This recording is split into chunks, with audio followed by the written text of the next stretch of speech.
My absolutely beautiful astrology soulmates, it's me, Stormie Grace, and welcome to your weekly horoscope for the week of June 10th, where here we are in June, and this first few weeks of the month are still fast. We're in Gemini season, so things going. There's lots of information coming and going from us, so there's a lot of movement that's also available, and this is going to be the last week that some of that movement is high flying, right? But when we get to the 17th, when we get to next week, we're going to switch the energy completely as we start to move our planets into the Cancerian vibration. So it will be about starting new things, new energies, securing new energy. But this week, we are still in the space of transitioning between one thing and the other, getting information we need to be able to get that done. A big piece of the transformation and that transition that we're doing this week, I think has to do with our own understanding of what I've been through, where I'm at now, and how that's actually useful to someone else.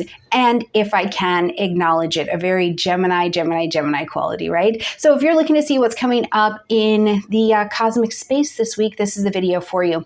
Remember, you can always click in the description box down below and check out the timestamps for the given day that you are looking for. All right, if you're not signed up yet, on June 10th, we're getting started with our free summit with Susan Gerber. Super fun, 21 astrologers coming together. It is financially free, and we're covering different subjects in astrology. It's a wonderful opportunity for you to just get more astro in your life if you would like to participate in that. The link is in the description box down below to check it out, okay? And yeah, the one-on-one packages are still on sale right now for $500. You get 260s and 230s with me, and we spread them out over a year or depending on what you need. That's how we get it done. All right, friends. Man, this week, I really do like the energy, especially on Monday as we're coming in, because while Sunday brought us to the Sun-Saturn square, where we were maybe like, okay, I'm taking on a bit more responsibility, but I feel capable of being able to do that and take that on. You know what I mean? Like the rose-colored glasses were lifted a little bit, and it's like, okay, I have these obligations, but I feel like I'm motivated to learn more about them, or I'm motivated to learn what I need to do to get them done. We were doing that really in the space of the Cancerian moon all the way through the day. And then as we got later, we came into the moon moving into Leo, and that's what's bringing us here into Monday. We're coming in on a moon day with a sun energy. So Monday may even have the feel, this kind of delicious vibration of a new moon energy where it's like, I don't really know what's going on here, but I do feel like there's a fresh start. So if on Monday you have that sense, you know, your intuition's heightened, you kind of feel like you have to, you know, walk forward. It's very much so the Indiana Jones and the Last Crusade, you know, when he's going across the bridge, but he can't see the bridge at first, so he has to throw some pebbles. And as he throws the pebbles in the sand, the bridge begins to reveal itself. That's very much so the feel on Monday, but I think you're pretty enthusiastic about it. It's Leo energy. It's much more extroverted, which also means, though, that our fellow man around us is going to be more extroverted on Monday. So expect Monday to be absolutely busy because people are going to have something to do, something to be, and something to say about probably everything, okay? Now, as we roll into Tuesday, coming into the day, we're still rolling with that Leo moon energy, but we're going to see Venus come into a sextile with Chiron.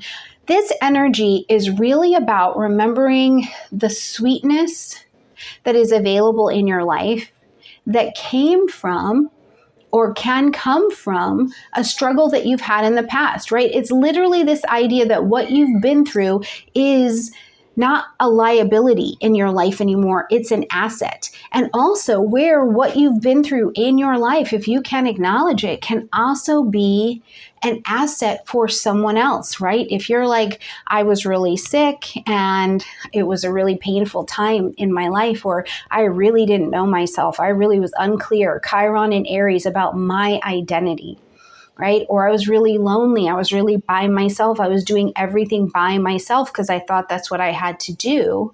And when I learned a little bit more about partnership, when my identity healed and shifted, then I could make room to draw in collaboration. I could draw in more sweetness of opportunity, right? I could draw in more sweetness of pleasure around me. But it really comes from the place of what has been your pain, especially around your body.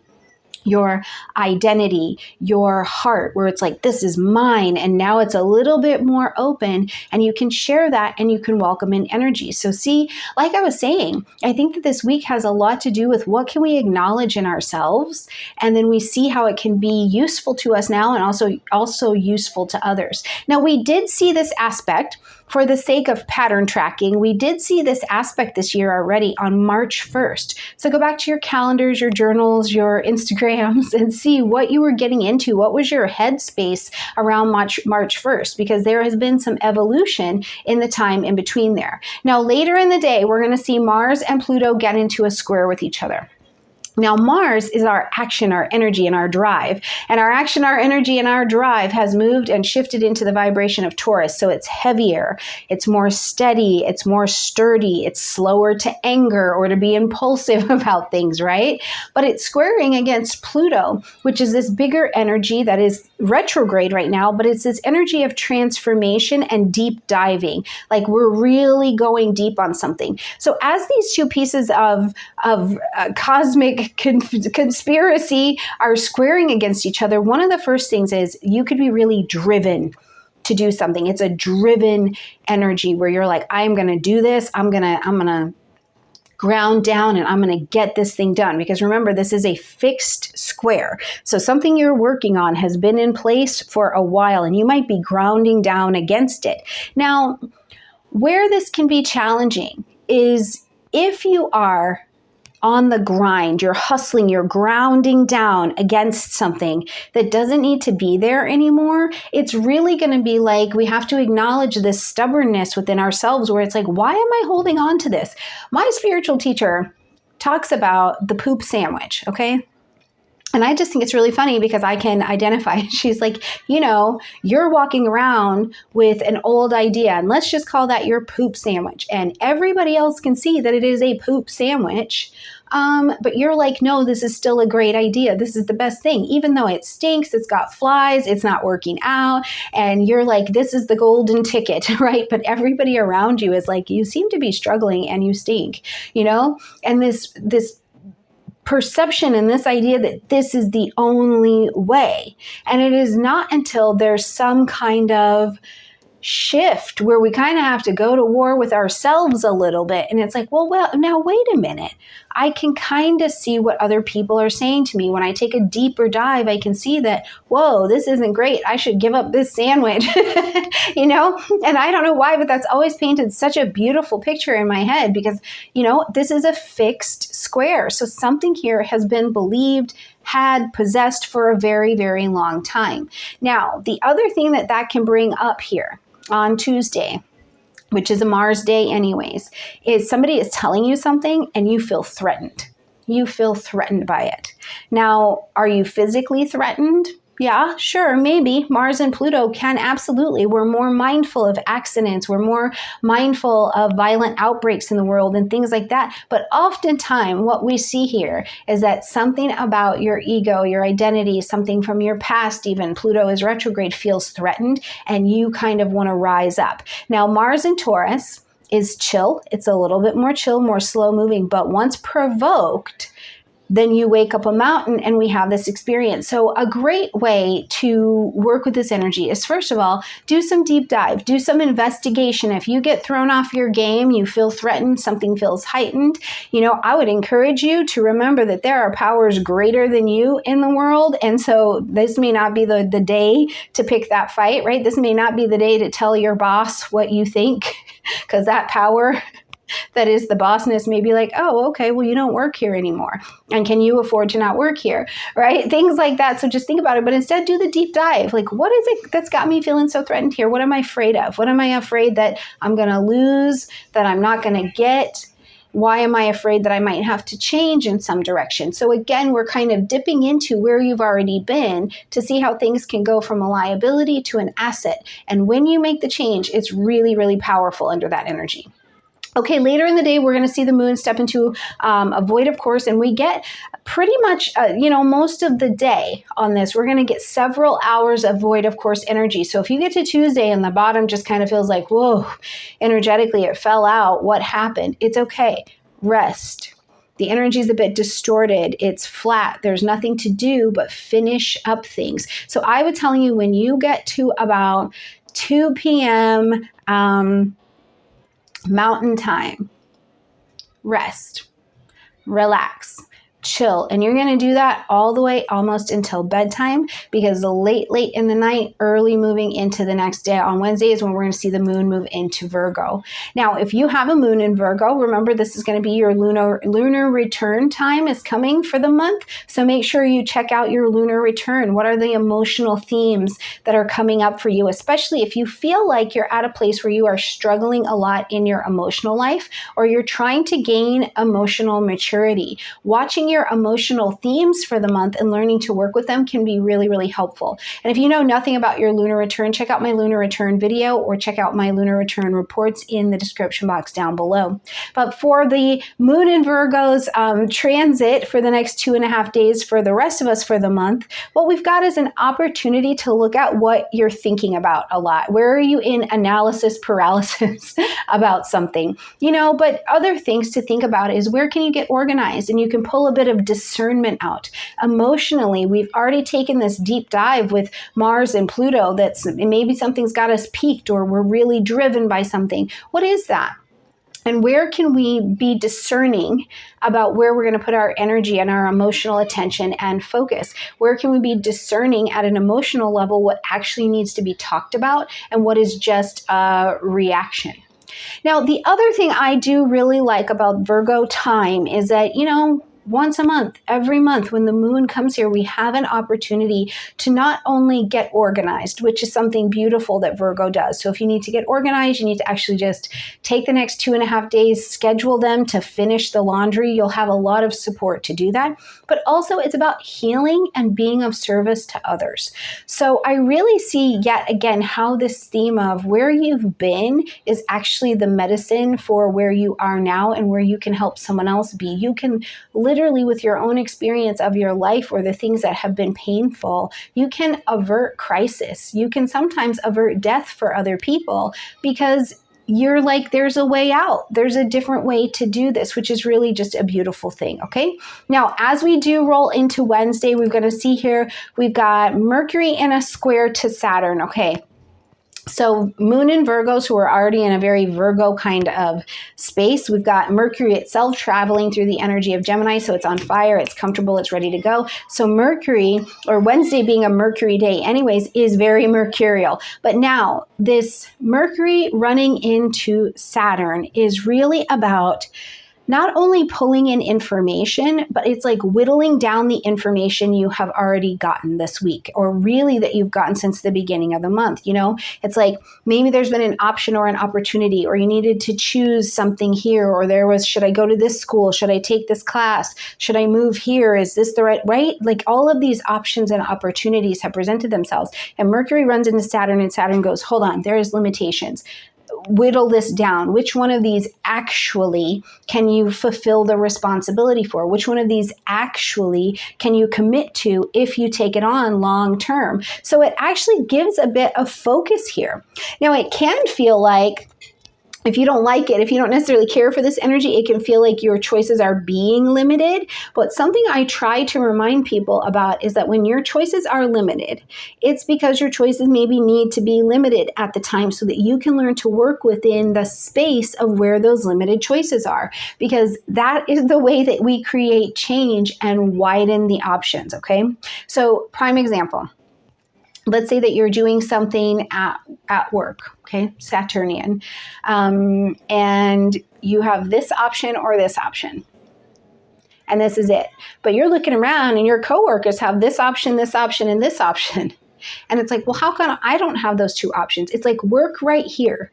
Work right here first. Master this. Figure this out. Look at, where do you need creative solutioning? Where do you need to narrow down your focus and really be specific, really gain mastery and skill right here? And also, Saturn and Pisces, where do you need to believe that you absolutely 100% deserve more options? And then what happens is the options start to show up. It's really kind of cool. I think it's neat to have this experience. Now, we're going to see this aspect a couple more times this year, so I would take note of this. We're going to see this again in November, on the 12th, and we're going to see this again in December on the 7th and the 27th. So watch for this. Watch for this. Where is there some kind of delay, a limitation? Where is there a whittling down of things that you have to use that to make different decisions, okay? All right, when we get to Thursday, busy day. This is our busy day for the week.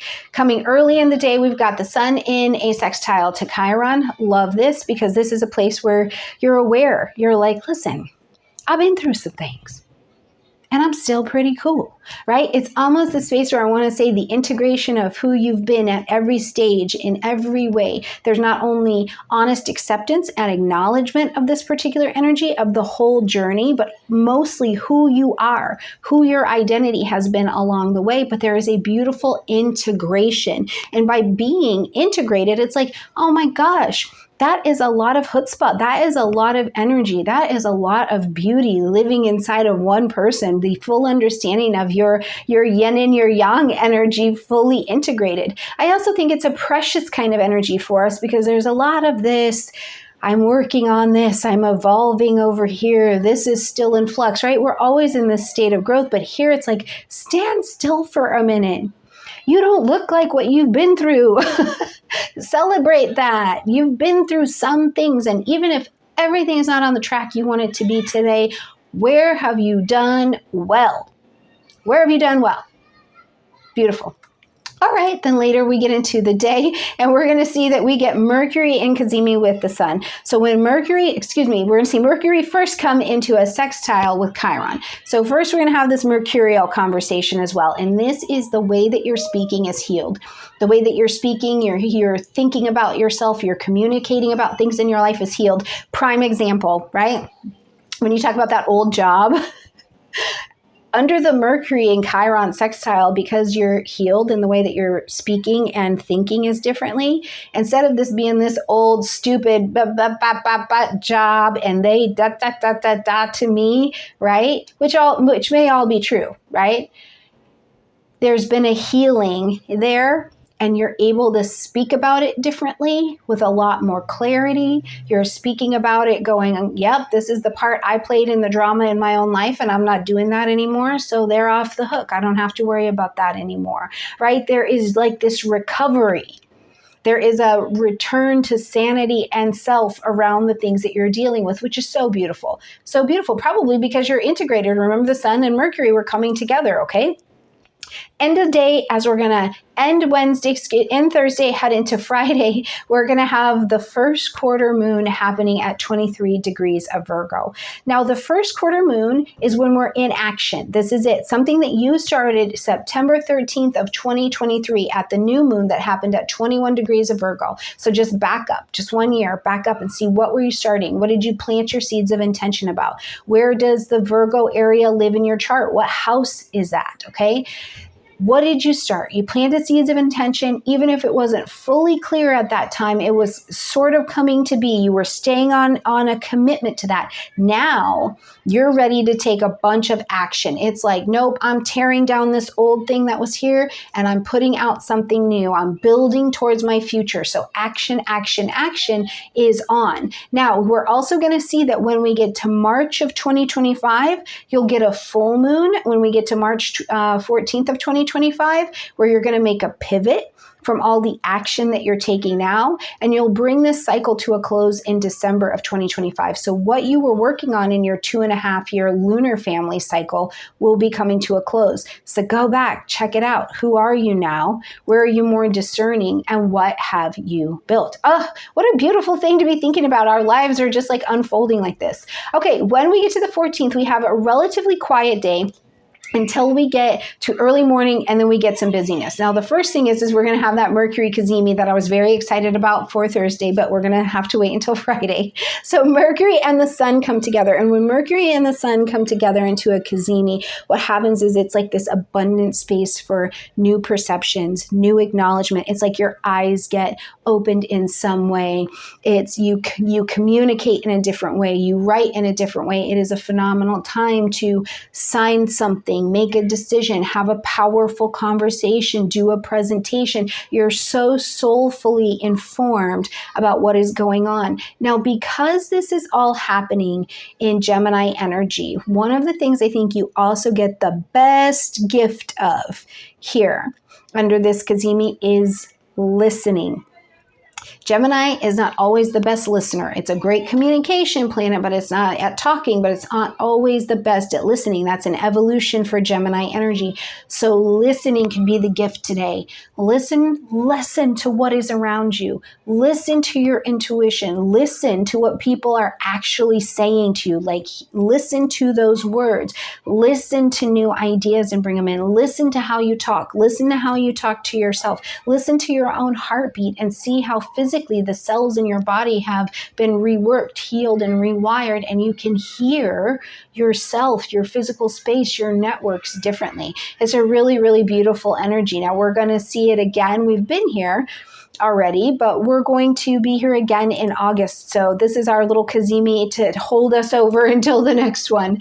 Now we're going to see the moon go void. Of course, it's a very short one. We have less than an hour invested in that before we see the moon get into Libra. Okay, so our once a month check-in with the moon in Libra, we're looking for balance. Where do I need to look at the balance between myself and others? My what I'm doing and what I'm doing with others, right? This balance is here. Where is there injustice, inequality going on? Where am I trying to travel too much on my own and I need to partner with another source? Or where do I need to let other sources travel by themselves? Here's a big one for me. A good example is that I have a stellium in Libra, including my moon being there. And one of the things I consistently have to practice is remembering that it is okay for other people to fail. It's okay for other people to fail, to get hurt. It is okay for them to have their own lessons because I'm not their higher power, right? And so when I'm doing that, what I'm actually doing is a fair amount of injustice and inequality to the people around me, right? These are people I say I love. So it's a learning lesson for me that it is okay for people to have their own mistakes, to fall, have it be really terrible if that's what it needs to be so that they can learn as well. And for me to not have a judgment against them while they're learning it, because it's a grace that I'm also being afforded, right? Because listen, Libra is an air sign. So gossip can show up really fast. Judgment can show up really fast. So as you're here, check out if that example like fits into your life in any way, okay? All right, now that Libra moon is going to guide us through all the way Saturday, and then we roll into Sunday where we're going to have Father's Day. So happy Father's Day, regardless of what you think of your father, whatever the state of that is. I am grateful for your father because it means I get the opportunity to be here with you. Okay. So when we get later in the day on Sunday, we're going to see Venus come into a square with Neptune. Now, these are the Bopsy twins, and I love seeing them travel together because they're like, you know, when it's really, really good, it's really, really good. And when it's really bad, you don't know anyways because there's just all this, like, it feels so good energy on the table. But what's happening here as these two are coming together is Venus is trying to create like a security. It's trying to attract and bringing something that feels secure, that feels safe, that feels like you've got the information you need to be productive, right? It's trying to create a safety per se. And Neptune is dissolving that energy. Okay, so there can be a falsehood to something that you are bringing in, or you're confronted with these ideas of it's not the way I thought it should be, which I think is an interesting vibration to bring into Father's Day, right? Because there are so many conceptions in the world of what is this? What does this look like? What is it supposed to be about? All of these kinds of ideas. So I always think it's interesting when these aspects show up on holidays per se. But also in your own life, I would tell you, if there was a big like life decision you needed to commit to with your soul and being, a Sunday for me wouldn't be the day to do that. Instead, it's more of the practice of really being in the true present. What really happened? What was it really like? What is it really like now? what is really going on. But it's hard to fully see the truth, I think, and get a bit out of the story, because again, it's one of these conceptions that it's like the story of what I think was going on, or the story might have been something that I've had for a very long time, and it's actually given me power, right? Like we have these old stories of what happened with my parents, what happened with my ex, who am I? And then we find out that that's not really true, and it's harder to let that dissolve because we've been getting power. We've been getting literal energetic fuel out of that particular story. So this is a time where instead, trying to just be in the now, Eckhart Tolle, be in the power of now, what's happening right now. Put your head where your fingertips are. What can you touch? What can you see? What is real for you? And just try to be in now and let the energy pass, because it's also bringing a fair amount of forgiveness to the table if you will let it happen. I love that people say time heals all wounds, because I absolutely disagree with that. I think time heals the wounds that you're willing to participate in the healing for. So this is a great day to look at, where can I just be in the now? And where am I willing to give a forgiveness I've been denying, even if it was something that came subconscious, right? At the stake of an old security being dissolved as well. All right, my absolutely beautiful friends, I think it's going to be a week. I think that next week we change the vibe completely when we get out of Gemini territory and we head into Cancer season. So I love you. Please let me know how the week is going for you down below. If you have not already checked out your monthly horoscope to see what the entire month has to offer you, make sure you check it out right here. And if you have not checked out your lunar returns, what is it? How do you work with it? I'll put that video at the end here as well. Bye, friends.